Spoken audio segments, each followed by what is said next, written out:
is Tian Alexander, artist at Oxide Games. I am going to be showing you how to use Poser with Clip Studio Paint. Poser is a 3D posing and animation software. You can use it to generate characters and do full renders, or you can export out your meshes and use those as guides to draw from within Clip Studio. First thing you'll notice when you start Poser is that you'll have a scene. Most likely there'll already be a figure here, but if not, you can load one from the library, which I'll show you how to do in a moment. You can also control the camera by using the various trackball and camera controls in the little window here. There's also a neat little head cam option, which will center on the face. You can also control lights using the little light ball here. Now, let's say you actually want to do something inside the program besides just messing around with the camera and the lights. You'll have to load a character from the library. I am going to be using a legacy figure from Poser called Rex for my purposes. He'll come in. Normally these characters are fully textured. Rex is currently textured as well. It's just that I'm using a particular camera that ignores the textures because I don't really need them. And as you can see, he comes in with a T-pose. It's pretty standard business. He has inverse kinematics on, or IK as it's called in the industry. So that means that you can take certain body parts and move them and his body will respond accordingly. You can also undo all of that or just go figure and where did it go? Oh, edit and restore figure. And that'll restore the figure to its original position. Okay? Now, posing. Now you can manually pose a figure as I had shown you. You can also use these neat little dials on the side to pose the figure as well. However, I'm going to be using some poses that doesn't come with Poser, but I enjoy using for the purposes of making drawings and illustrations. They are by an artist named Mighty Might. He has a series of superhero poses that you can find at renderosity.com, which is the company that currently has control of Poser and is a giant store for finding resources like poses, textures, different kinds of characters, animals, background objects, vehicles, whatever you need to help you create your Poser scene. So with the character selected, I'm going to find a pose that I like, and we're going to use that. Now these poses were not designed for Rex, they were designed for a whole other figure. However, Rex is rigged in a way that it kind of works. Not fully, but kind of. He still has IK on, so his feet are acting as if he's on the floor. I'm going to turn off IK for both legs. Then what I'm going to do is pose the figure. To help me do that, I'm going to turn off the ground plane. And now I can see the whole figure. We can see what's right, what's maybe not quite right with it. Not a huge fan of the way that his leg is bent, so we're going to probably twist that. A good way to do that would be, instead of doing it from the shin, would be from the thigh where your leg actually naturally twists. So we're going to just twist that just a little bit. His foot as well will probably twist and give a little side-to-side action to straighten it out. That looks a little bit better. Bend it back a little bit more, just to exaggerate it a bit. Maybe give his leg a little bit more bend. There we go. Nice clean lines. Great. Now we need to do the same or something similar for his other leg. We go in here and fix some of the bending and twisting so that the pose looks a little bit more natural.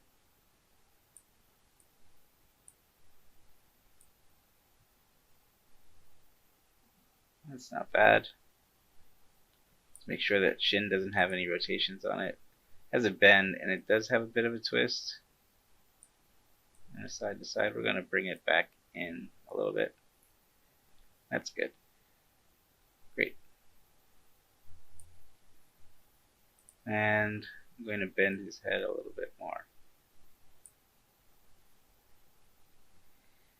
Now his hands aren't great.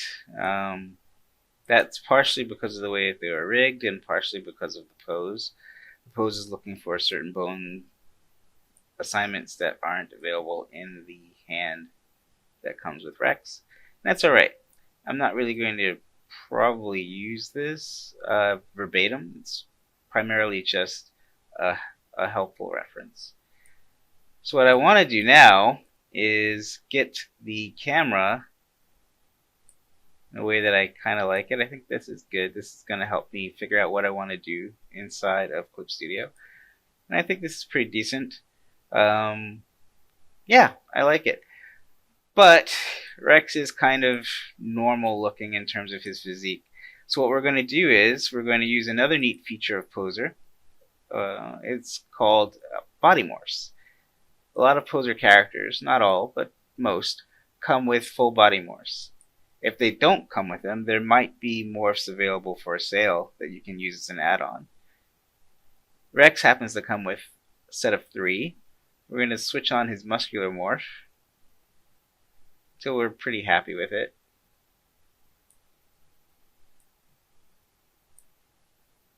Not bad. The smooth morph might help a little bit. No, it smooths it out too much. Alright, we're good then. I'm going to leave that as is. Great. And so now we have the figure basically in a nice flight pose. If I wanted to, I could probably rotate that a little differently, but I think it's good. I might want to give his waist a little bit of a side to side, just a little bit. And same with the chest, just to give it a little bit more of an S curve. And there we go.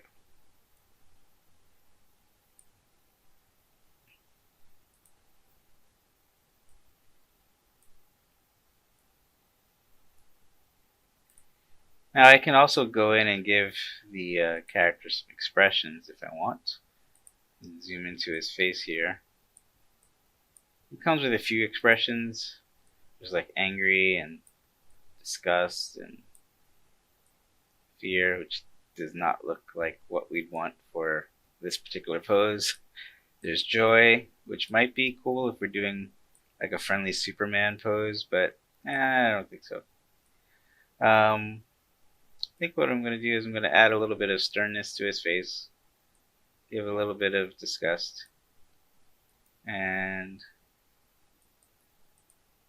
maybe blink his eyes a little bit.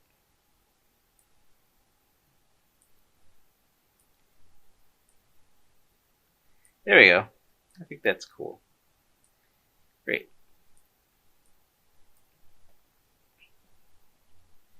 His chest is a little puffy. See if I can tone down the chest just a little bit. Might have to fix that inside of Clip Studio. That's fine.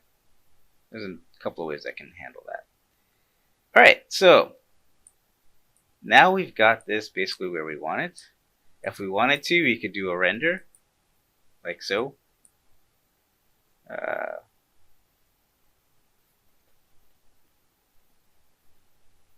And what this would allow us to do is we could take the image of the character model and bring that into Clip Studio to draw over.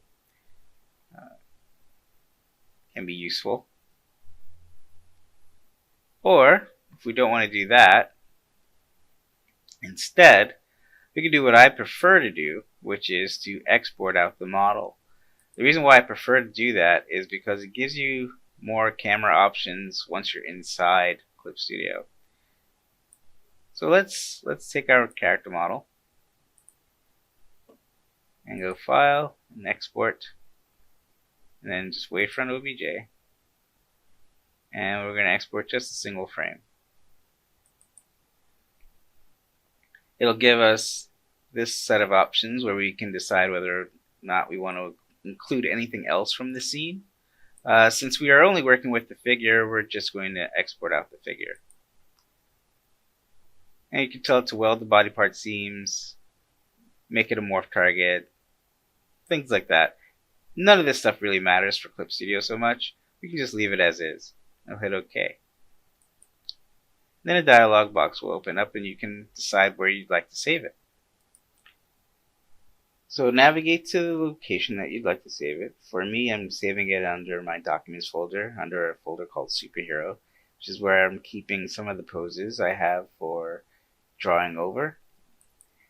And I'm going to call this pose 003, which is a lot like pose 002, but that's okay. And then it exports out, and then you're ready to open up Clip Studio and begin your drawing session. Once you've exported your model from Poser, it's time to bring it into Clip Studio so we can actually start creating our image. So let's go to File and New. We're going to want to set up our page the way we'd like it. Normally I have it set for 11 by 17. It's standard comic book page size, but we're going to just go ahead with the 10 by 15 that's here. And now you can import in your model. Go Import, 3D Data, Pose, and your model will import in. Now, immediately you'll have control over the camera if you use your scroll wheel. You can also, with the left mouse button, click and rotate your viewport, so you can change the direction from which you're viewing the character. With the right mouse button, you can zoom in and zoom out. Now let's say you'd like to rotate the actual model. You click this icon right there. You can also use it to reposition it in 3D space, as well as move it up, down, give it a tilt, however you like.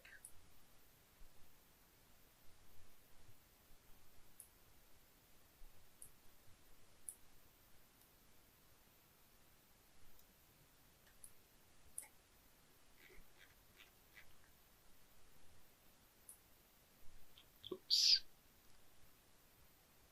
There we go. It's pretty cool. It may take some time to find the pose that you like most. Once you do, whoops. Once you do, you'll be able to rasterize this image so that you can start drawing over it. Or you can just start drawing over it right away. I'm going to rotate it just a little bit and bring this over just a little bit.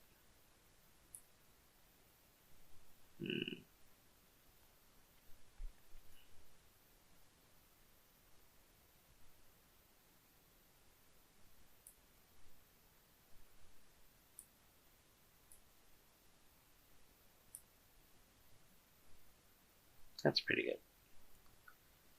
You can try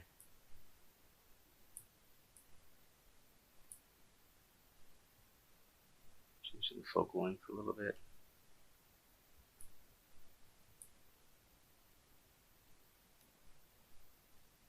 There. Great. And now we can rasterize the image by going to the layer menu and choosing Rasterize. Or, if you'd rather not do that, you just create a new layer to ink over, or drag this layer above that layer and begin. I like to rasterize my layers, so that I can apply this nice layer color to it. And then drag down the opacity, which kind of resembles the old blue line effect you'd get when artists would use blue line pencils to draw with. And now you are ready to start inking. You just need to decide on what brushes you want to use, or if you're going to draw over it with a pencil first and then start inking, which might be the best idea if you don't have a clear vision in your head of what the character is going to look like. So I'm going to do that now. I'm going to use the pencil tools that I have available to me and start drawing, just so that I can get a feel for the character and the pose. Now, again, the 3D model is more of a guide. It's to help you understand how the form works in 3D space. And you don't necessarily have to follow it verbatim. But it gives you an idea of how things should be positioned. This is just going to be a quick sketch. It's nothing super fancy. Thankfully, because of the way that the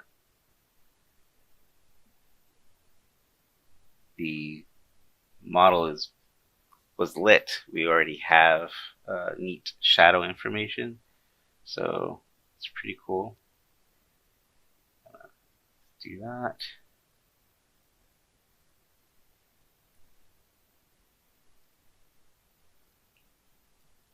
So if you're not really skilled with drawing, this is a good way to get yourself familiar with the way a human body looks. You'll start to recognize the various landmarks of the human body as you're using these models for reference. Now we could probably lose that leg, actually. One of the reasons not to rasterize is that you'll have the ability to go back in and change your model. The reason why I was thinking about reverting back to 3D model was because I'd like more of this leg to show.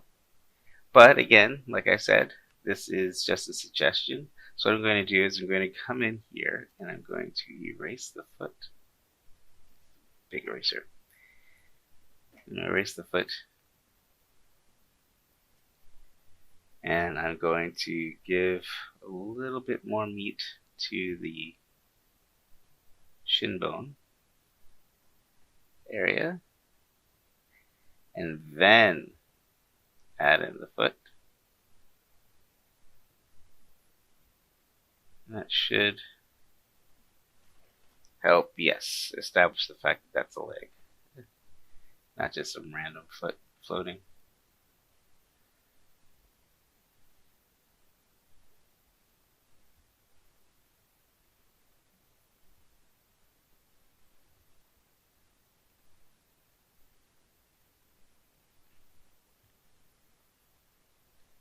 Okay. This gives me a general idea of what I'm doing. Just following the curve here.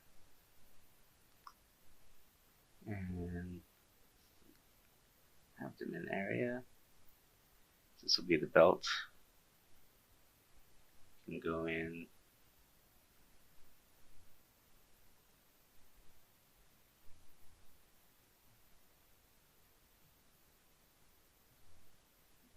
And the classic superhero look.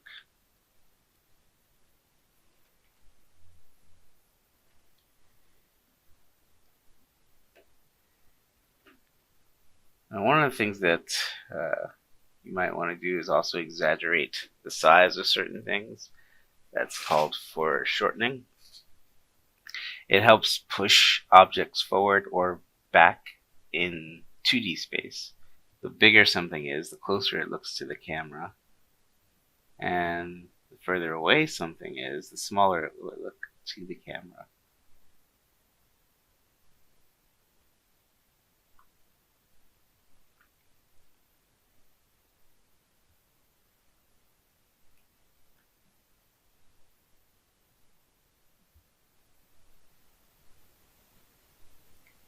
I'm trying to decide if I want to give him a cape.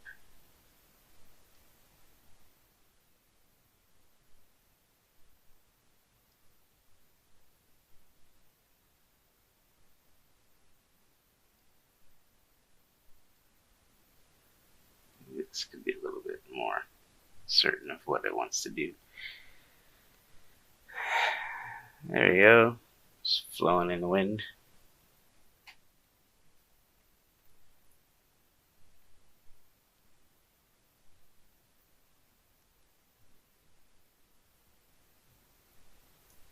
He's gonna have glowing eyes.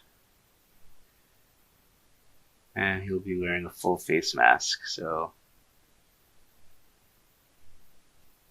we won't worry about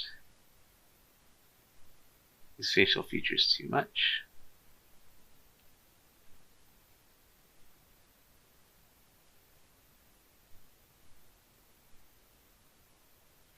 Now it's just a matter of trying to keep the light consistent in our drawing. Working on the abdominal muscles here.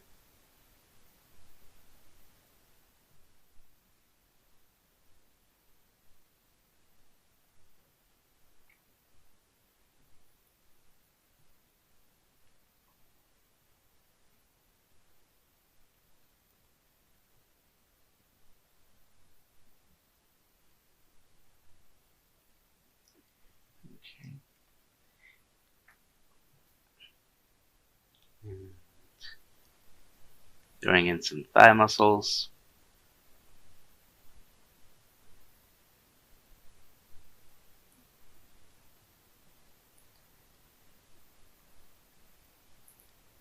This one, just giving it some rim lighting, just gives it a little bit more visual interest.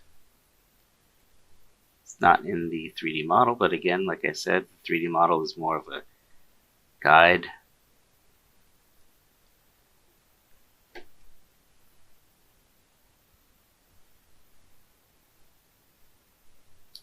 His hand is terrible.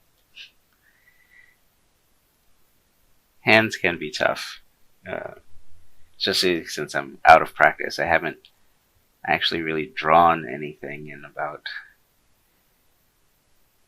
gosh, 3 years. One of the problems with being a video game artist is that I don't have a lot of opportunities to draw at work. Most of my time is spent creating 3D models from drawings that are provided to me by the concept team. So I don't usually have to worry about drawing. There we go. This is a little bit better. See if we can kind of try not to overemphasize the lower fist. I want the size of the forward fist to be more telling in terms of distance to the camera. So let's see. And we just go in and it's fingers. Okay.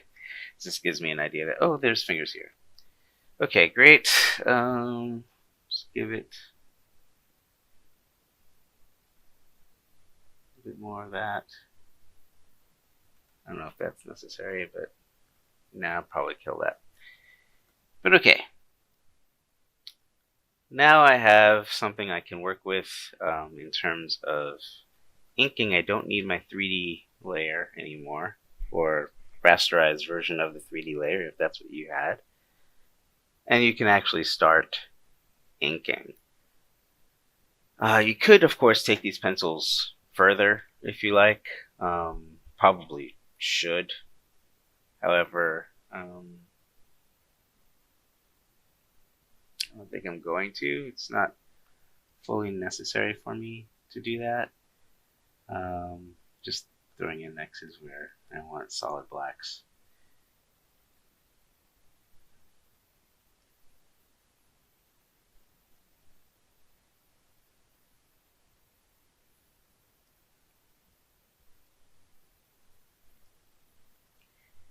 Okay, should be good. Let's go. Fist. We can do that. Okay. Alrighty. Great. So, oops, sorry, turning the monitor here so I can actually draw correctly. I'm using an XP pen. At home and at work, I use a Wacom Cintiq.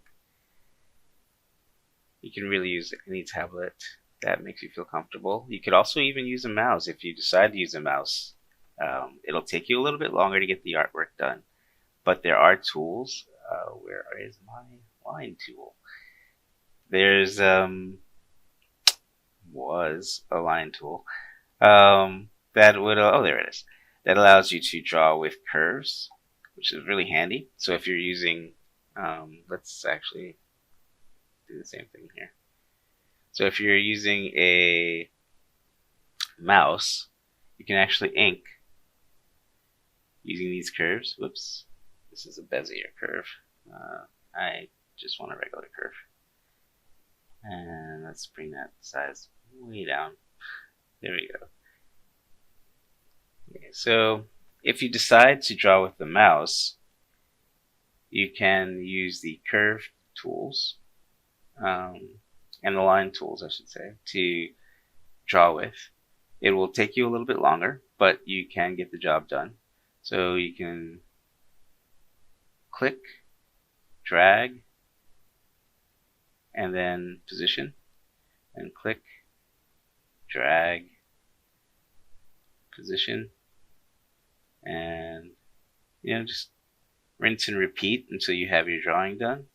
Back before I got a tablet, this was actually how I used Manga Studio when Manga Studio first came out in America. Then you can use the fill tool to fill the scene. Now I'm getting this weird line in between the fill layer, in between the fill and the line. And the reason why is because of anti-aliasing, which is not something that I necessarily want when I'm inking. So I'm going to clear this. It primarily is used to make things look smoother on screen, but in actuality, it doesn't really help anything when you're inking. It can make your line work look a little bit blurry. So instead, you can use no anti-aliasing. One of the nice features of you can also do it on the line tools as well. One of the nice features of Clip Studio is that you have the ability to turn it off per brush, per feature. So just to show you what I mean, if I were to go here, I'm just going to do this again, and now go there, and just get this there, and then use the fill tool. See how the fill goes right to the line? There's no weird gap in between that you'd have to go in and manually fill. And that's because of the fact that there's no anti-aliasing. Now, you might be concerned about how this will look in a printed form. I have found in my travels that it actually prints out very smooth. It's not discernible at all. Obviously, you'll want to create your work at print resolution. This is at 96 dpi, so this is really for screen viewing, not for printing. One of the things that you'll have to decide as you're working or before you start your work is whether or not you're doing it for print or for screen. If you're doing it for screen, there's no reason to have it at a super high resolution. And if you're doing it for print, obviously you're going to need a higher DPI setting. So there we go. Going to clear that. Come back to my pen tools and get started. So now that we have our pens ready, we can go in, pick whatever brush we like, and we just start inking.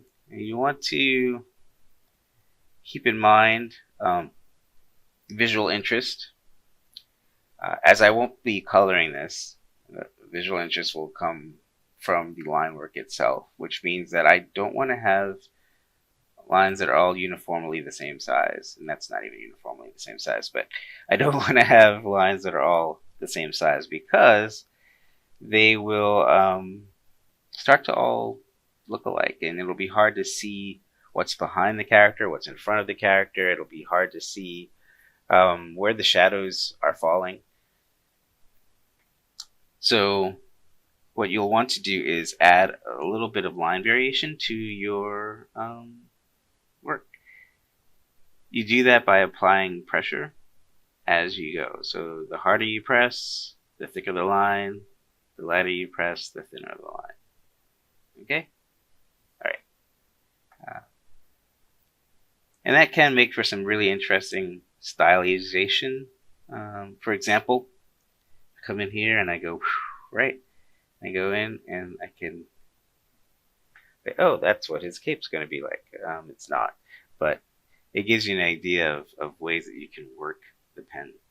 And if you're not feeling particularly confident in your lines, you can increase the stabilization feature. And what that does is, let's just turn it off completely. You can have really wiggly wobbly lines if you're overly cautious with your line work and you start drawing slowly. You're more likely to introduce these wiggly little lines. And if that's the way that you draw, that's the way that you draw for now. So you can increase your stabilization and do your little wiggly lines, and it will fix the line for you as you're drawing. You can also, I believe, have it choose to do that after the fact.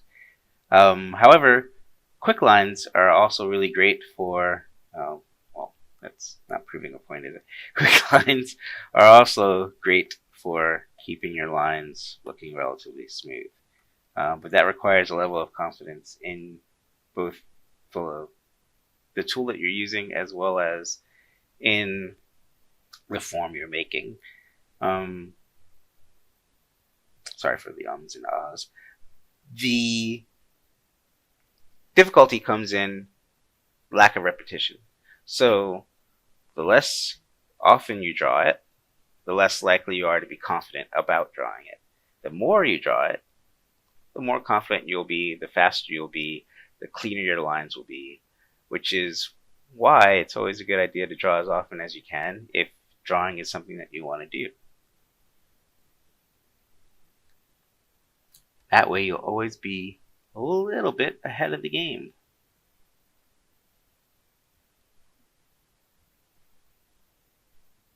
I have stabilization off, and I'm being careful with my stuff. So let's undo that line. I'm going to go back to, I had it at 22.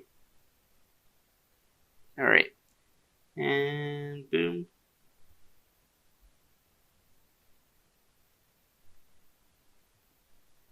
And now it's just a matter of inking it. Now I tried to go in and add a little bit of rim lighting to the figure.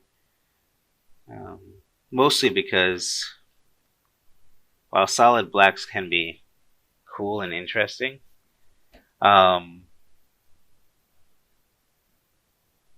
It may not necessarily be what you want, or it may not be physically accurate if you're trying to be physically accurate with your work. Just going to use the line tool for the belt area.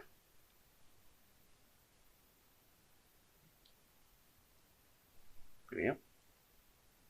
And back to the pen.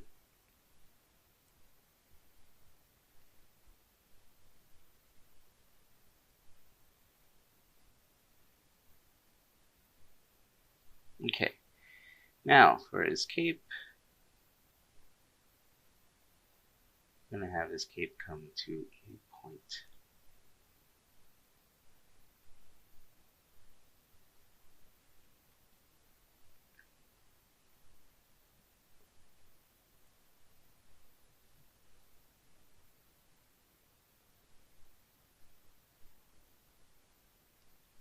Here we go.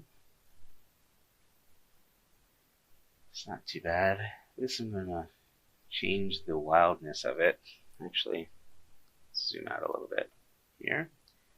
This navigator is really handy for quickly accessing things like zoom. If you don't want to go in and change your brush to the zoom tool, it's really neat. And let's see, we're going to just make this a little bit more confident in its shape. There we go. Much better. So, see how we're doing? Yeah, I'm liking that a lot.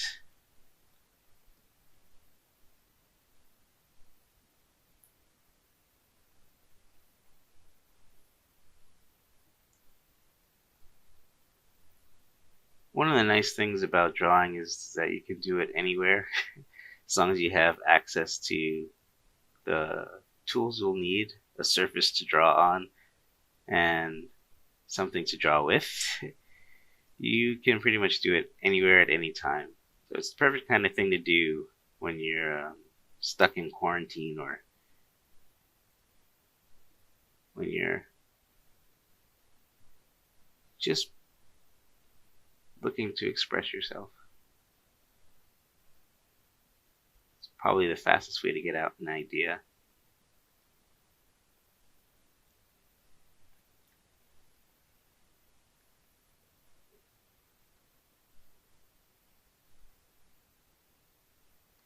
And normally I use the fill tool for these kind of things. I'm just going in and trying to give a little feathering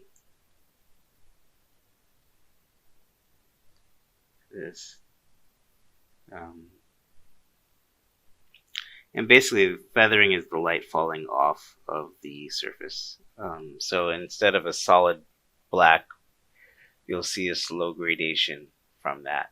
And you could do that in a lot of different ways. You can have cross-hatching. You can do just simple lines like I'm doing here. You can use color instead of actual ink. Gray tones, if you prefer. You can do that as well. A lot of different approaches. Normally I try not to do a lot of feathering. I like solid blacks, but sometimes it just makes sense. And we're going to just go in here. Yep.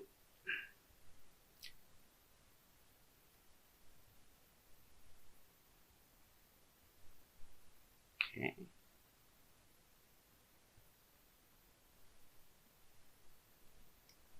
See what we can do with this.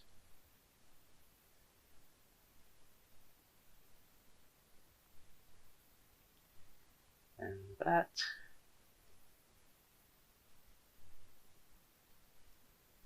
Okay.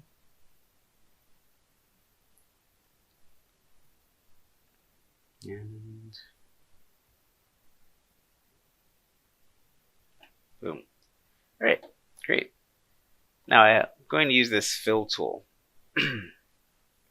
I want to show you some stuff with it. It's pretty neat features of Clip Studio. One of the things that brought me to Manga Studio as a happy boy was the fill tool. It does something that Photoshop didn't do for the longest time. I don't know if it does it now because I have since stopped using Photoshop for drawing and texturing.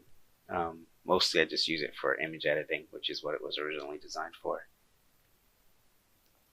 But you see that? Close space, you fill it, normal, right?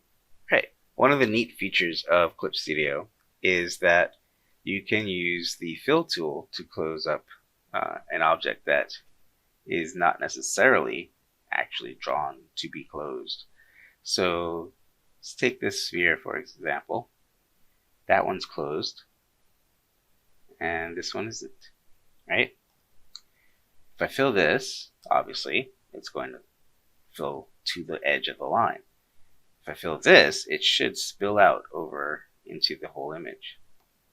But it doesn't, and that's because of this neat closed gap feature that Clip Studio Paint has. Very handy for doing fills without having to worry about things spilling over. It can be very easy to introduce gaps into your line work if you're not working super close and tight onto the image, which most of the time you really shouldn't be. So yeah, it's pretty cool.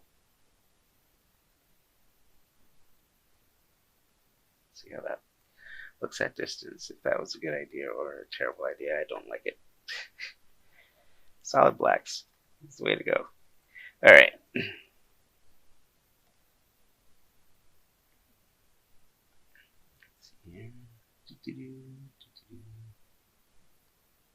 It's important to make the noise. Bob Ross taught me that. Alright. Here we go. Just gonna come in, pull up some of these little dots that I don't like. Great. And boom.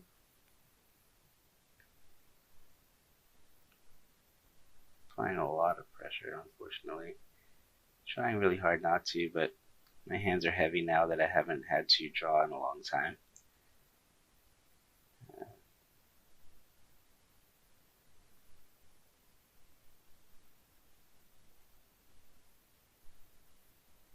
See if that'll help.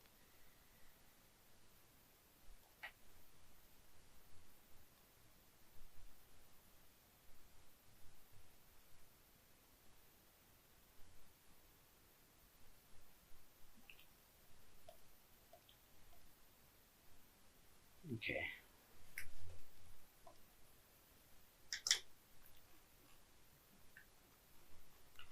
I'm gonna fill this top piece so you don't get open.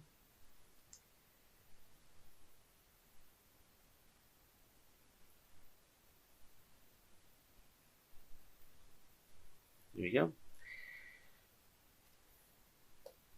And just filling as we go.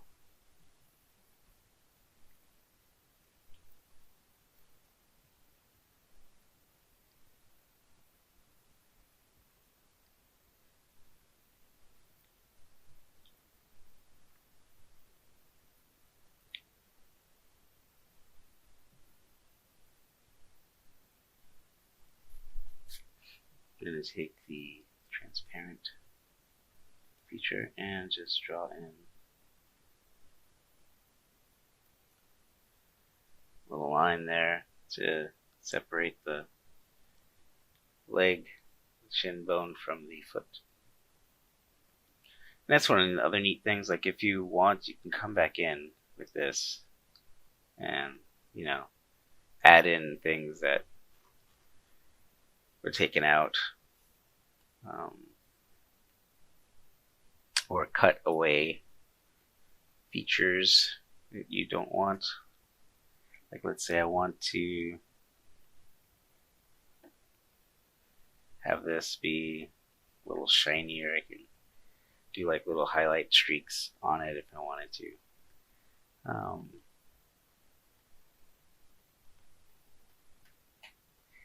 But yeah.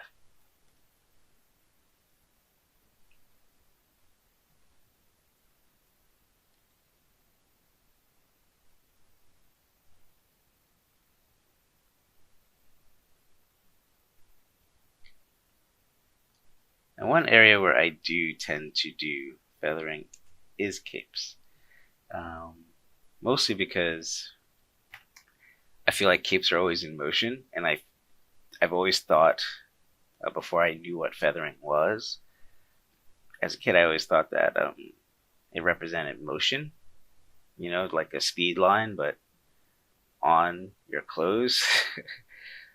So for me, whenever I see feathering, I think movement, even though I guess technically it doesn't require movement to exist. I'm going to actually bring this all the way in and just, yeah. There we go. Now this doesn't quite agree with the figure, and I'm messing up. Getting old sucks. Okay, hold on. This doesn't quite agree with the figure. There's a lot more light in the cape than there is on the figure. Ideally, you'd have the same amount of light on the figure as the cape. The reason why I'm allowing it is because of the fact that cape is moving. So there's a good chance that light is hitting it a little differently.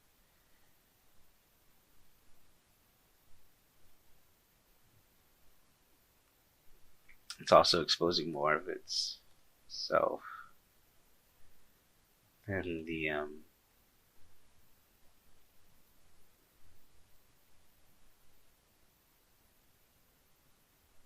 figure is. It seems. The ideal when you're inking is to keep your shadows consistent. You want to have your light source stay put for the most part while you're drawing. If you're drawing a sequential page, there's always the possibility that like position will change because the character is moving through space. However, for the most part, you want to keep your light source basically the same, especially if it's a single illustration. You want to have all shadows in the scene kind of agree as to where the light source is, which means that this area of the cape should be relatively darker than this exposed area of the cape. There's some light coming in through this direction, so some of that spilling into the cape that is now flowing in the wind. So you're getting a little bit more highlight and light here than you are on the figure, whose body is a solid and isn't flexing and moving against the wind. So things that are away from the light are going to be darker.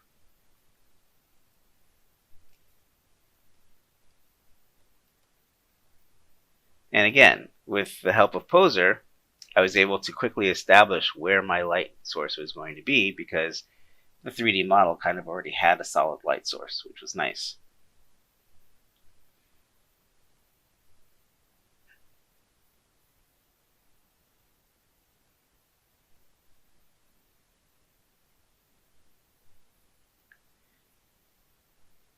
And again, being consistent with the rim lighting.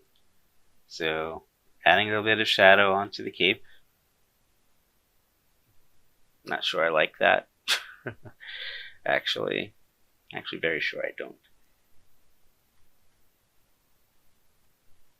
Kind of looked a little too metallic. It's too wavy.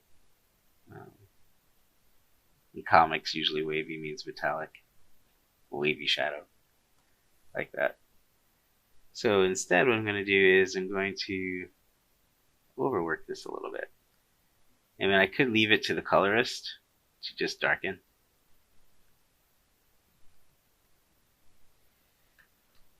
And let's see. It's always good to test your work.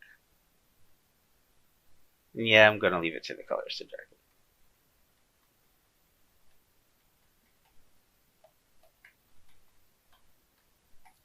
Over time, you'll start to develop an eye for what looks decent and what doesn't.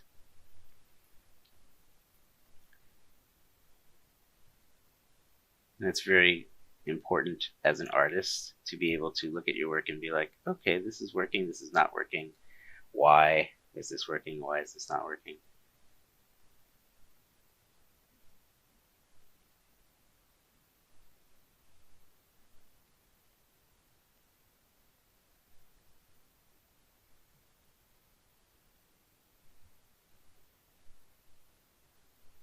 Might not need all of that. Let's cut that a little bit.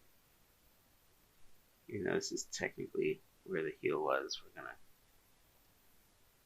trim that out.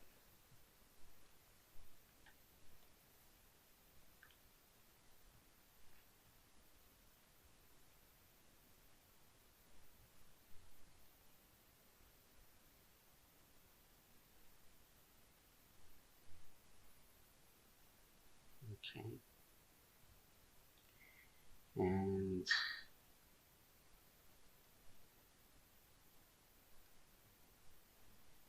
go in. Now, a lot of factors play into how a character is shaded. Type of costume that they're wearing, clothing, whether it's metallic or if it's spandex. You'll light those things a little bit differently depending on how you interpret the two different types of materials. So just keep that in mind.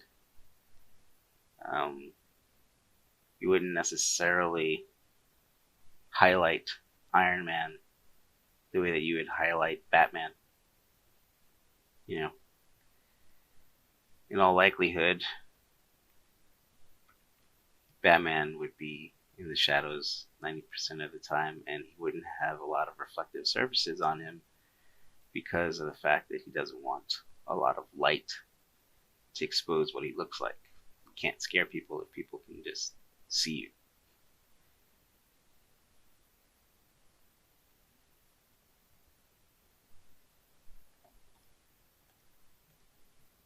So, something to think about while you're inking. Oops.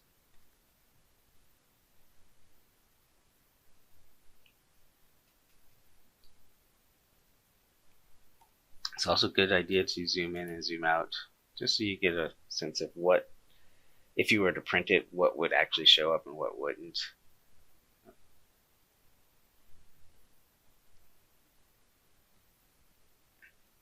Okay. Alright, I'm going to start fingers.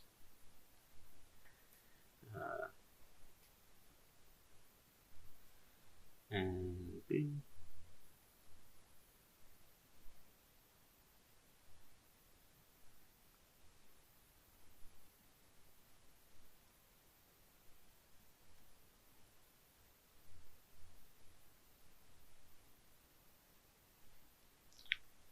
And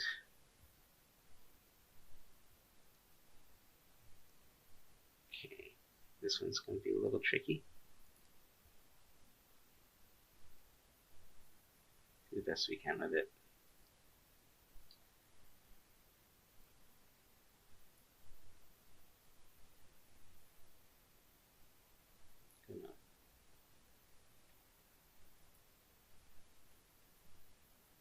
There we go.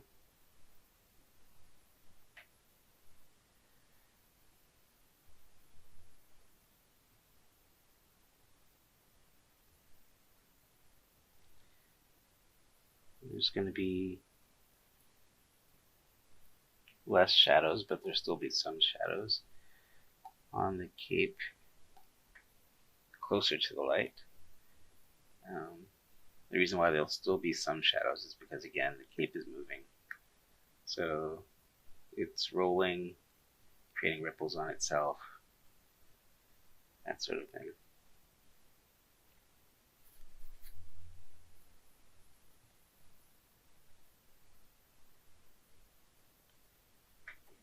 I'm being too cautious with my lines, so they're starting to look wobbly. I compensate for that by zooming in sometimes.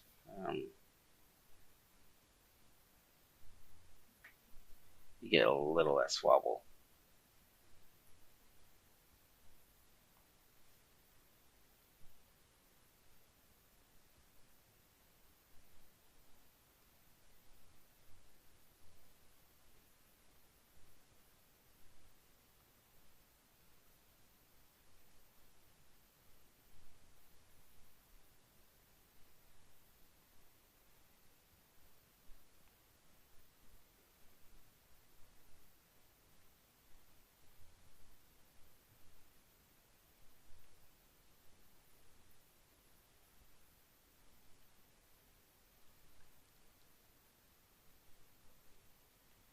I'm gonna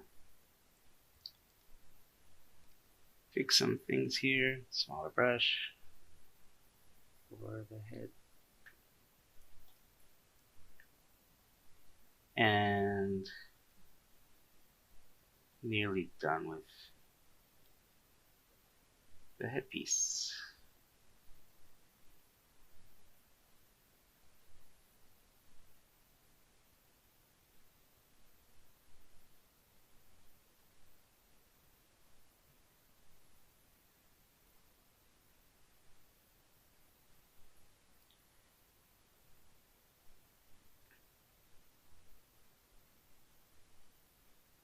Nearly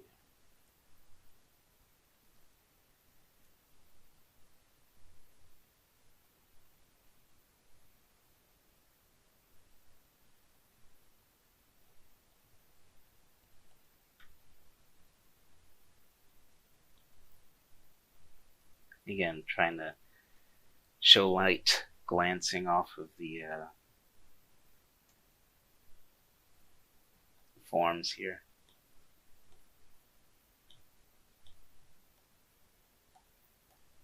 Oops. Got the eye, didn't we? We did. That's weird. Close gap is on and everything. Oh, now I ought to fix it. Yep. There we go. Great. Okay.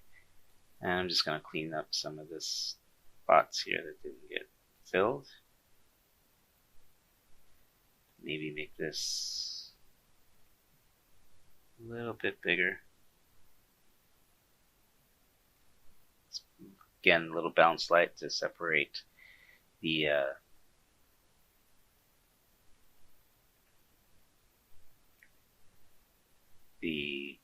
head from the neck.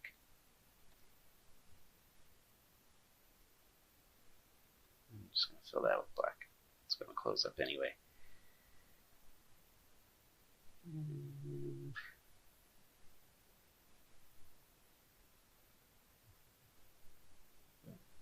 Okay. We're going to zoom out. See how we're looking. It's coming along pretty well, I think. Nearly there.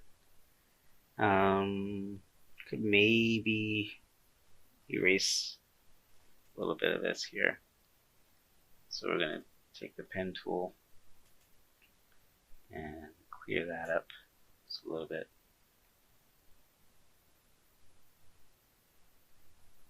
And maybe come back with the black ink. And no, this technically probably wouldn't happen. Just feel like it needs something. And oh look, I'm fabric, so I'm soft and got weird twisty things in me.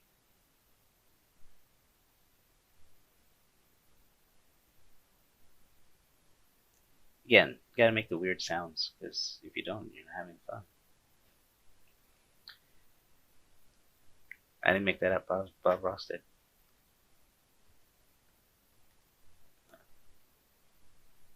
I think it's just too much lift. That's probably what it is. It's too much lift. Yeah, there's a bump right there. Okay. We are going to fix that.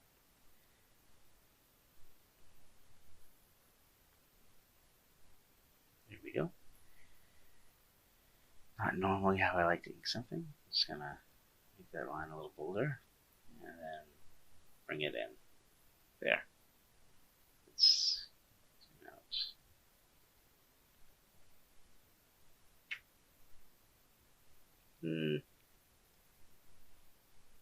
Back in and open it a little bit. There. Better. Okay, great. Just have to do the hand and maybe a little bit more of an accent here. The bottom. Just to, again, show that movement.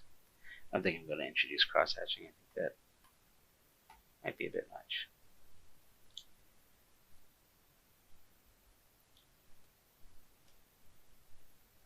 For this fist, I should stick closer to the model at this point, which, again, is also trying to force a perspective. If the hand is bent down when it should be straight, that's something I probably should have corrected in the pose, but I didn't. So I'm going to instead come back to this, get this going again, and we're going to get a little closer to that. This is the finger, and this is the rest of the fingers. This is the meat of the palm. This is the thumb, and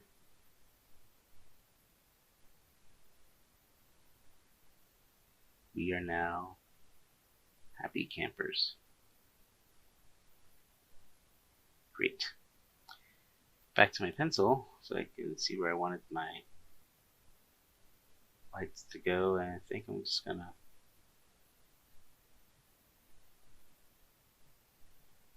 do that and hope for the best.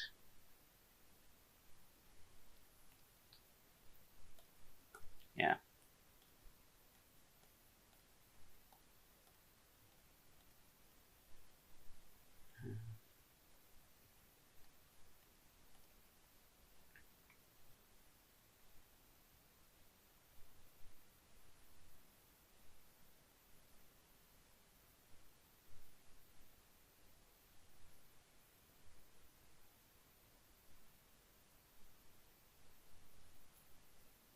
Okay. That should hopefully do it. Just to make things a little interesting, I'm gonna throw in a little bit of highlight here. Maybe his gloves have some shinier property. I'll put it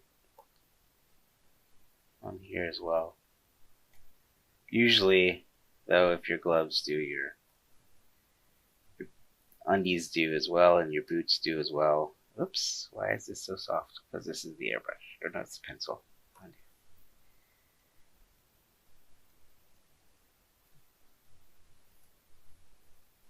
There we go.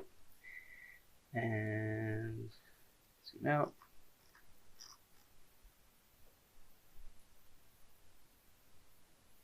I probably will go back in and make that a solid, but at any rate, we have finished our illustration for the most part. Now we can go in and do a background if you want, or start your colors however you like. You could pull in some cityscape inside of Poser, export it out, and pull it into Clip Studio Paint as a background image to draw over so that you have an accurate perspective. Just different ways to use Poser and Clip Studio together, really. Yeah, but that's it. I hope this was useful and taught you a little bit about how to get 3D models into Clip Studio Paint and how Poser can be really useful for doing that exact thing. If you have any other questions, feel free to come back on over, check out our tutorials. Have a great day. Bye.